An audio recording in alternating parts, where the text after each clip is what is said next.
Hi, I'm Katerina. You're watching Dante's Boxing Nation.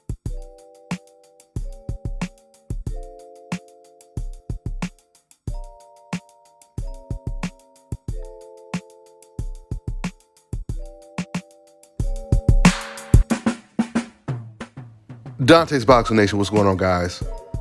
So the Teofimo-Lopez saga continues, huh?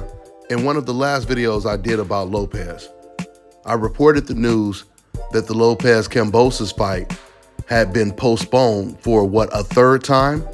Where it was already pushed from the beginning of June to June 19th. And when it got postponed then, it wasn't because of COVID, it was because of Floyd Mayweather. Floyd Mayweather's exhibition forced Triller to postpone that fight. Then the fight gets pushed again, June 19th to August 14th. Now this was supposed to be because of Teofimo catching COVID, right? Now get this. Now it's being reported that the fight is going to be postponed again. And Teo won't be facing Kambosos September 11th because he's still sick, according to Chris Mannix. Now, for those of you guys who don't know, Chris Mannix is really good friends with Teofimo-Lopez. He's one of Teo's biggest fans. He always calls Teofimo undisputed. Coincidentally, he works for DAZN, the same network that Devin Haney fights on.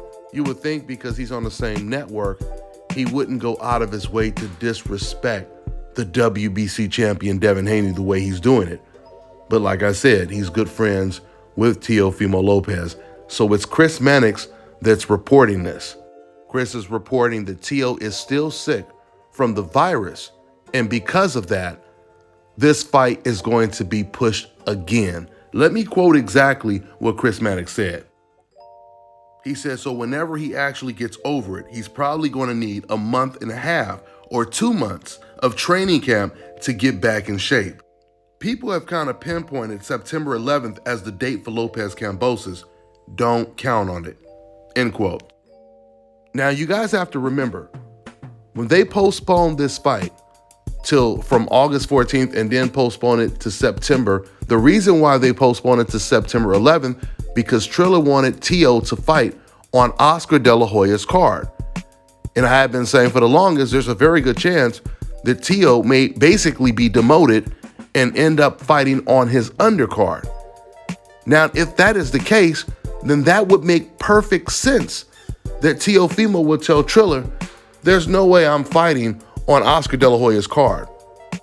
Do you guys know how embarrassing that would be? I'm sitting over here telling everybody I'm the biggest thing since sliced cheese, and now you got me fighting on Oscar De La Hoya's undercard? No way, I'm not doing it. Especially after we just seen Tank Davis do his second pay-per-view, which we know was successful compared to the Lopez-Kambosos fight.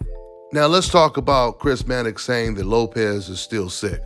I've already told you guys, Chris Mannix is good friends with Teofimo. Matter of fact, I remember when Teo was doing an interview with Chris Mannix on DAZN, I remember he was saying he was doing too much.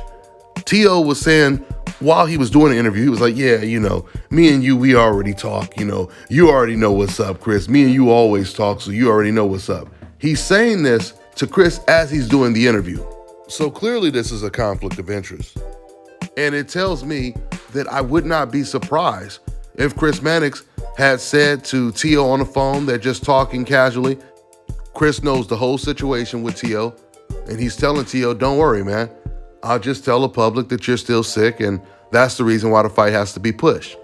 As opposed to possibly telling people that Teofimo does not want to fight on Oscar De La Hoya's card, which actually makes logical sense. I mean, if Chris Mannix is willing to lie to the public and tell them that this man is undisputed, when once again he knows that the fighter that fights on his network is the WBC champion, and there is not one single website that recognizes Teofimo as the WBC champion. They don't even recognize the WBC franchise as an actual belt because it's not a belt. They all recognize Devin Haney as the WBC champion. So once again, if Chris Mannix will lie about something like this, that means he would lie about anything to make Teo look better. Now, speaking of lying, Chris Mannix is saying that Teofimo is still sick. But Teofimo Sr., he just said the night of the Lomachenko fight that Teofimo was, quote, 100%. And it's actually funny because ESPN, they were interviewing, I guess Bernard Osana. He was interviewing Teofimo Sr. and Bob Arum. And once Bob said, you know, I hope your son is doing well, you see Senior, he says, oh man, he's 100%, et cetera, et cetera. Soon as he said 100%, ESPN completely cut off the interview. Usana, he said that's good news, and he wrapped it up, and they just cut the interview right there. Matter of fact, let me play this clip for you guys. Huge. Amazing. And you know what? I wasn't thinking about Lomachenko in the past, but after this performance, I think that the public wants to see this fight. I think that I could convince my son to fight him again. I think that after Kambosos, it could be made. It's going to be the biggest fight in the world, and we can make it happen in December in the Madison Square Garden, you know, like we always do, you know. My son's record in the Madison Square Garden is 6-0 with 6 knockouts. You already know that. So, you know, for the Heisman Awards. So why can't we make it happen there, you know? But I got to talk to him. You're a real man, and your son's a real man, and I hope he's getting better. Oh, no, COVID. He's 100% out of trouble. That's right now. good news, and we'll send it to you guys. So there it is. Senior says, oh, he's 100%. He gets cut off by the reporter where he says, oh, that's good news, and we'll send it back to you guys. So somebody is obviously lying. Then we just heard reports that Teofimo is going to Italy with his girlfriend on a vacation.